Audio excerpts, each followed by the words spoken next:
பகலால சிரிச்சு சொல்லுங்க, எல்லாவற்றும் வாழ்ந்து சுகமாயிரு. சொல்ல சொல்ல பாரு, வியாதி எல்லாம் போயிடும். நல்ல ஒரு தெம்பு வந்துடும், டானிக் இது. நல்ல ஒரு ஆமேன்னு சொல்லுவோமே. வரும்போது இப்படி வரும், கேட்க கேட்க கொஞ்சம் அப்படி தோல் நிமிரும், அப்புறம் அப்படி தலை கொஞ்சம் நிமிந்தி வைக்கும். வசனம் உன்னை உயிர்ப்பிக்கும், உன்ன மதில தாண்ட வைக்கும், சேனைக்குள்ள பாய வைக்கும். எதையும் செய்யக்கூடிய ஒரு ஆற்றல் இருக்குன்னு தெரியும். நான் எப்படி ஆசீர்வாதமா இருக்க போறேன்னா, கர்த்தர் ஒன்று தேவதூதன்லாம் சொல்லிட்டாரு, கோதுமை மாவு, மைதா மாவு, அரிசி மாவுல எடுத்து வந்து கொடுக்க சொல்லிட்டாரு. எப்படி இந்த மாசம் பாருங்க, ஒரு வழி திடீர்னு எங்க மாமா கிட்ட இருந்து 1 கோடி அப்படிலாம் வராது. எந்த மனுஷன் நம்பாத. யார் கையிலிருந்து உனக்கு காசு வர்றதுக்காக நான் ஒன்னும் பேசிட்டு இல்லை. திடீர்னு உன் பர்ஸை தொடர்ந்து பாருங்க, ஒருத்தர் சொல்றாரு பணம் வந்திருக்கிறது. இந்த மாதிரி இந்த கேலி பண்றது, பரியாசம் பண்ற வசனத்தை வச்சு நான் பரியாசம் பண்ணிட்டு இல்லை.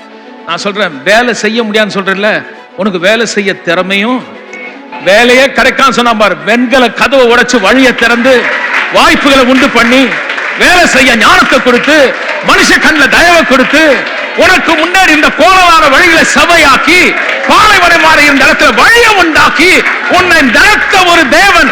அவர் பெயர் யூத ராஜ சிங்கம். அவர் பலன் உன்னுடைய பலனாய் மாறும். அவர் ஞானம் உன் ஞானமாய் மாறும். அவர் உனக்கு கண்களிலே மனுஷ கண்கள் தயவை கொடுப்பார். நான் சொல்றேன் கேளுங்க, நீ செய்வதெல்லாம் வாய்க்கும்.